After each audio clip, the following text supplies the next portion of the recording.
एक हनुमान जी को बजरंगबली क्यों कहा जाता है?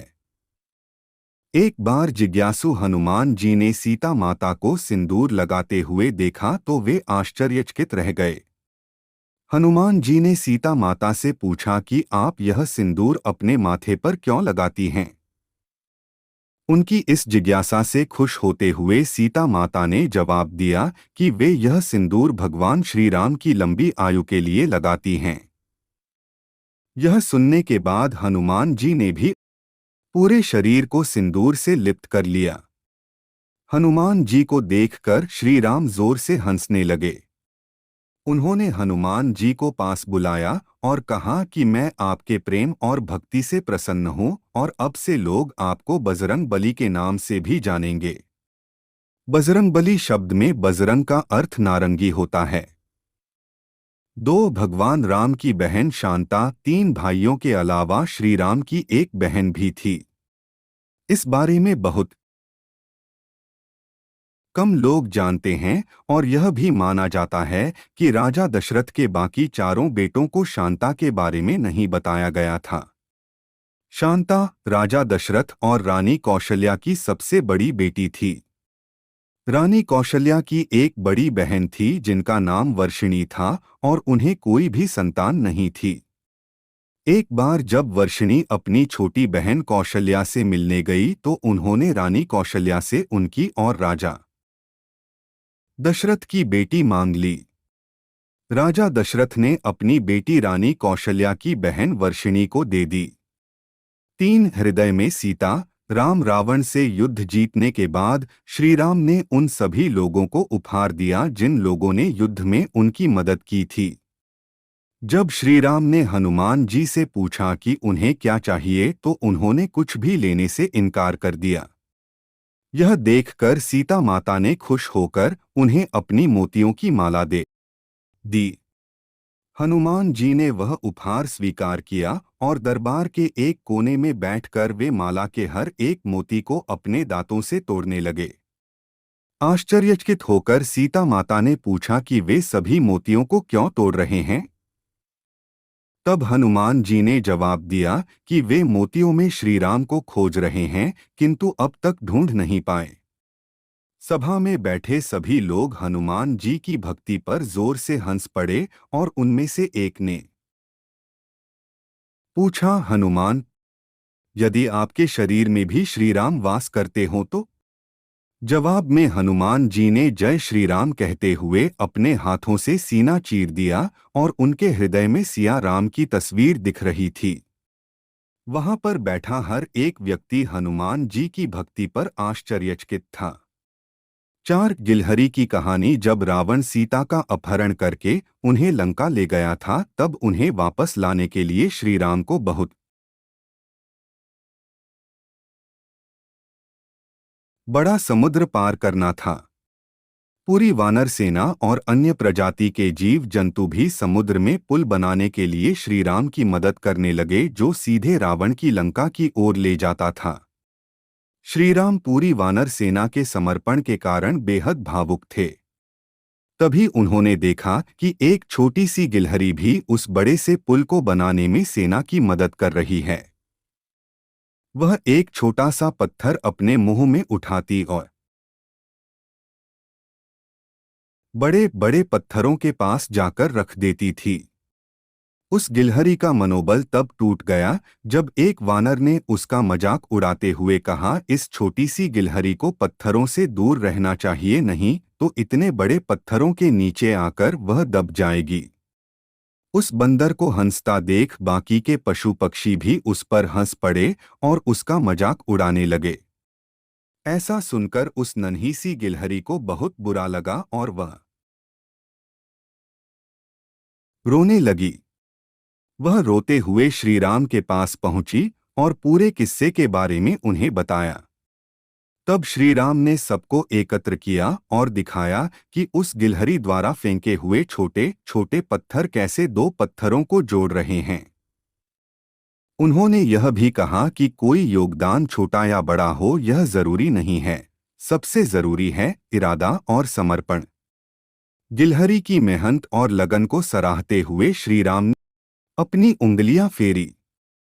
उनके प्यार भरे स्पर्श ने उस गिलहरी की पीठ पर 3 लकीरें खींच दी। यह माना जाता है कि इस घटना से पहले गिलहरियों की पीठ पर कोई भी लकीर नहीं हुआ करती थी। यह बच्चों के लिए एक बेहतरीन नैतिक कथा है जो उन्हें हर बड़ी व छोटी मेहनत की महत्ता को समझाती है।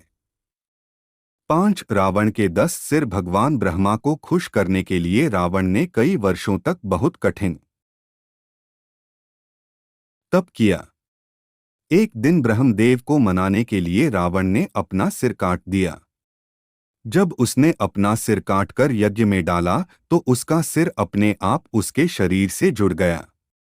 रावण ने कई बार अपना सिर काटने का प्रयास किया, किंतु हर बार वह सिर उसके शरीर से जुड़ जाता था। वह अपना सिर तब तक काटता रहा जब तक ब्रह्मदेव उसके सामने नहीं आ गए। रावण के इस समर्पण से खुश होकर ब्रह्मदेव ने उसे 10 सिर का वरदान दे दिया और तब से रावण सर्वशक्तिमान और सर्वश्रेष्ठ राजा बन गया।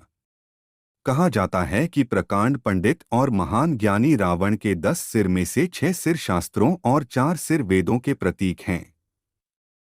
6 सीता और मंदोदरी की कहानी। यह हर कोई जानता है कि सीता राजा जनक की पुत्री थीं जो उन्हें खेत में हल जोतते हुए मिली थीं, किंतु अद्भुत रामायण के सर्ग 8 में लिखित पंक्तियों के अनुसार मंदोदरी सीता की माँ थी। इसके अनुसार रावण दंडकारण्य के ऋषियों को मारकर उनका रक्त एक घड़े में एकत्र करके रखा करता था। गृत्समद नाम के एक ऋषि देवी लक्ष्मी को अपनी पुत्री के रूप में प्राप्त करने के लिए तप के दौरान दर्भ घास से उत्पन्न दूध को एक पात्र में एकत्रित करते थे। रावण जब ऋषि गृत्समद को मारने गया तो उनके पात्र के दूध को अपने रक्त के पात्र में डाल दिया। इस दुष्कर्म को देखकर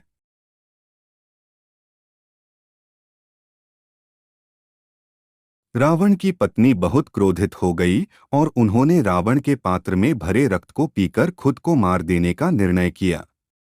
रावण के उस पात्र से तरल पदार्थ को पीकर मंदोदरी की मृत्यु नहीं हुई बल्कि वे गर्भवती हो गईं और उनके गर्भ में सीता थी।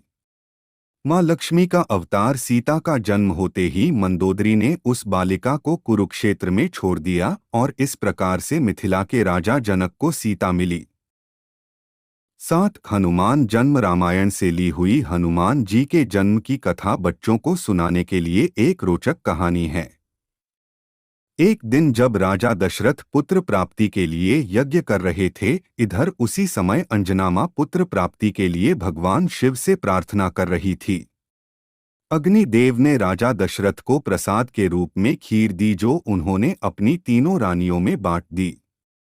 दैवीय हस्तक्षेप के कारण एक चील ने खीर के पात्र से थोड़ा सा प्रसाद छीनने का प्रयास किया और गिरा दिया। अब क्या था, वायुदेव उस प्रसाद को अंजना मां के हाथों तक ले गए और खाने को कहा। इसके कुछ समय बाद अंजना मां ने श्री हनुमान को जन्म दिया। 8 श्री राम के भाइयों का अवतार। श्री राम भगवान विष्णु के अवतार थे और यह माना जाता है कि त्रेता युग में भगवान विष्णु का शेषनाग, शंख और सुदर्शन चक्र उनके अनुज लक्ष्मण, भरत और शत्रुघ्न के रूप में अवतरित हुए थे। 9 शूर्पणखा की कहानी। शूर्पणखा रावण की बहन थी और ऐसा माना जाता है कि श्री राम और रावण के बीच युद्ध का मूल कारण भी शूर्पणखा ही थी। वह राम रावण युद्ध का कारण कैसे बनी, इसकी अनेक कहानियां हैं। ऋषि वाल्मीकि के अनुसार शूर्पणखा ने श्री राम के सामने विवाह का प्रस्ताव रखा था। श्री राम द्वारा मना करने के बाद शूर्पणखा ने लक्ष्मण के सामने भी विवाह का प्रस्ताव रखा, पर लक्ष्मण ने भी मना कर दिया और इस गुस्से में वह देवी सीता को नुकसान पहुंचाने का प्रयास करने लगी। तभी श्री राम के एक आदेश पर लक्ष्मण ने शूर्पणखा की नाक काट दी। अपमानित और निराश होकर शूर्पणखा अपने अहंकारी भाई रावण के पास जा पहुंची और रावण ने श्री राम व लक्ष्मण से प्रतिशोध लेने के लिए सीता का अपहरण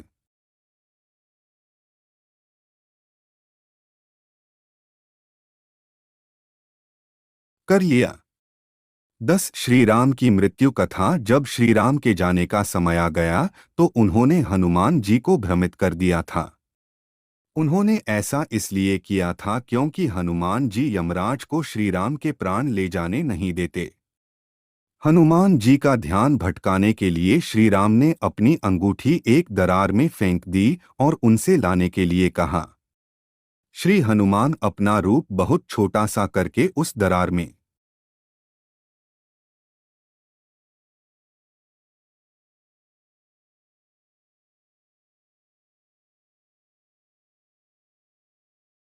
घुस गए और सीधे नागलोक में जा पहुंचे। उन्होंने नागलोक के राजा वासुकी से अंगूठी के बारे में पूछा तो वासुकी ने उन्हें वैसी ही कई सारी अंगूठियों के बारे में बताया जो श्री राम की थी। हनुमान जी इतनी सारी अंगूठियों को देखकर हैरान रह गए। तब वासुकी ने हनुमान को बताया कि श्री राम ने उनका ध्यान भटकाया था। 11 रावण की आत्मा की कथा। यह माना जाता है कि अपने अंतिम युद्ध पर जाने से पहले रावण ने अपनी आत्मा अग्नि चक्षु नामक सन्यासी को दे दी थी। वह सन्यासी रावण की आत्मा की सुरक्षा कर रहा था और उसे यह आत्मा तब तक के लिए सुरक्षित रखने को कहा गया जब तक रावण युद्ध जीतकर वापस न आ जाए। युद्ध के दौरान राम यह देखकर आश्चर्यचकित थे कि उनका कोई भी तीर रावण को नहीं लग रहा था। रावण के इस रहस्य के बारे में राम के एक सैनिक को पता था। उसने रावण का रूप धरा और उस सन्यासी के पास रावण की आत्मा वापस लेने चला गया। जैसे ही रावण की आत्मा मुक्त हुई राम ने अपने तीर से उसका अंत कर दिया। 12 लक्ष्मण की नींद। वनवास गमन के समय लक्ष्मण श्री राम और सीता की अविरत सेवा करना चाहते थे, इसलिए उन्हें विश्राम नहीं करना था। नींद को खत्म करने के लिए लक्ष्मण ने देवी निद्रा से प्रार्थना की और 14 वर्षों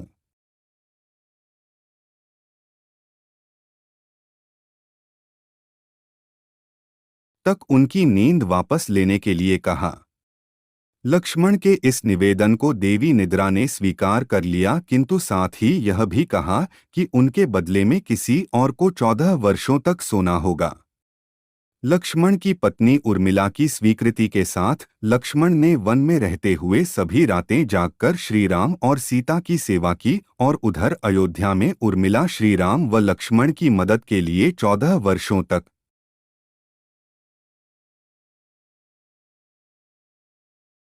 सोती रहीं। 13 श्री राम द्वारा हनुमान की मृत्यु का आदेश। एक बार नारद मुनि द्वारा उकसाए जाने पर हनुमान जी ने ऋषि विश्वामित्र का अपमान कर दिया था। यह तब हुआ था जब हनुमान जी ने श्री राम की सभा में सभी ऋषि मुनियों को प्रणाम किया, किंतु उन्होंने ऋषि विश्वामित्र को प्रणाम नहीं किया क्योंकि वह जन्म से ऋषि नहीं थे।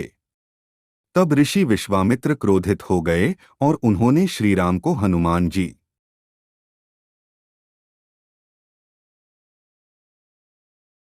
की मृत्यु का आदेश दे दिया।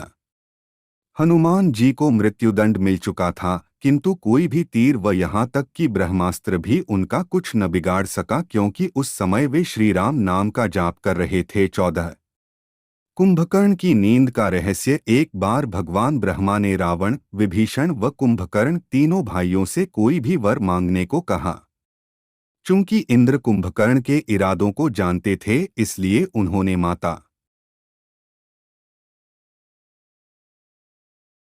सरस्वती से विनती की और कुंभकर्ण के मन की इच्छा को बदल देने के लिए कहा। इसी कारण से कुंभकर्ण ने भगवान ब्रह्मा से हमेशा सोए रहने का वरदान मांगा। इस बात से रावण अनजान था, पर बाद में उसने ब्रह्मदेव से वरदान वापस लेने की विनती की, किंतु उन्होंने कहा कि कुंभकर्ण आधे साल के लिए सोता रहेगा और आधे साल के लिए जागेगा। श्रीराम से युद्ध आरंभ होने के पहले कुंभकर्ण सोया हुआ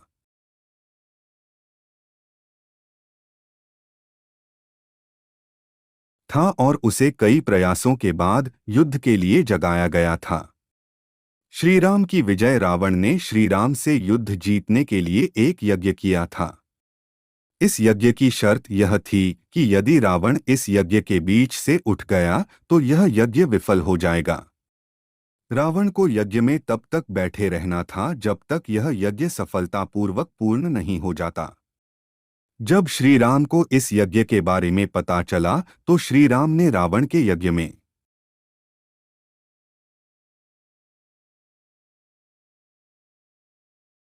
बाधा डालने के लिए सेना के साथ अंगद को भेजा।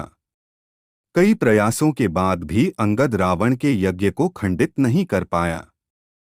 तब अंगद मंदोदरी के बाल पकड़कर रावण के सामने ले आए और मंदोदरी रावण से मदद की गुहार करती रही। जब मंदोदरी ने राम और सीता का उदाहरण देते हुए रावण पर व्यंग्य किया तब रावण अत्यधिक क्रोधित हो गया और यज्ञ से उठ गया। इस प्रकार से रावण का विजय यज्ञ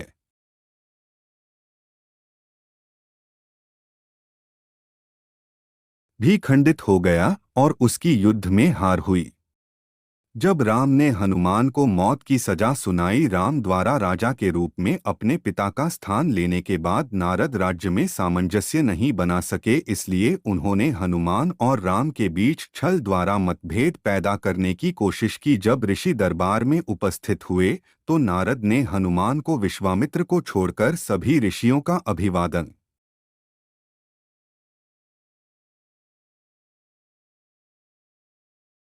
करने के लिए कहा, क्योंकि वह जन्म से ऋषि नहीं थे।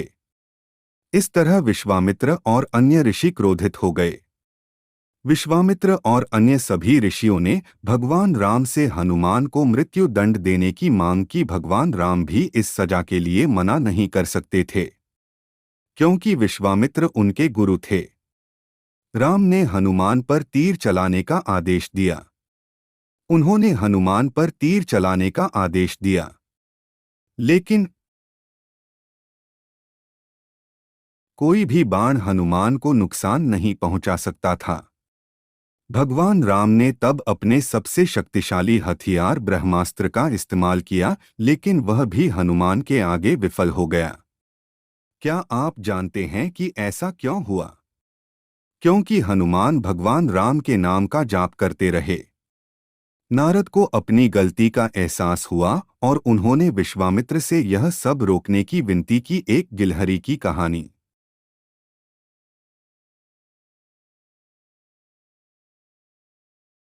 सीता के हरण के बाद भगवान राम वानर और भालू की इस सेना के साथ समुद्र पर एक पुल बनाना शुरू करते हैं जो उन्हें लंका से जोड़ता था। भगवान राम पुल के निर्माण के प्रति अपनी सेना के जुनून, समर्पण और ऊर्जा के स्तर को देखने के लिए विजयी थे। एक छोटी सी गिलहरी अपने मुंह में कंकड़ उठाकर पुल के पास रख रही थी। उसने इसे बार बार और सहजता से किया। तभी एक बंदर ने उसे देखा और उसका मजाक बनाना शुरू कर दिया। यह सुनकर सभी ने उसका मजाक बनाना शुरू कर दिया। गिलहरी के आंखों में आंसू थे। भगवान राम दूर से ही यह सब देख रहे थे।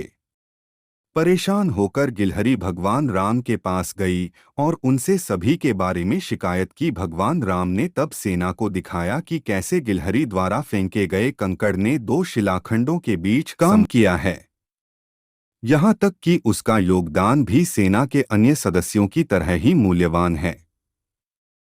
गिलहरी के प्रयास को स्वीकार करते हुए भगवान राम ने गिलहरी की पीठ पर हाथ फेरा।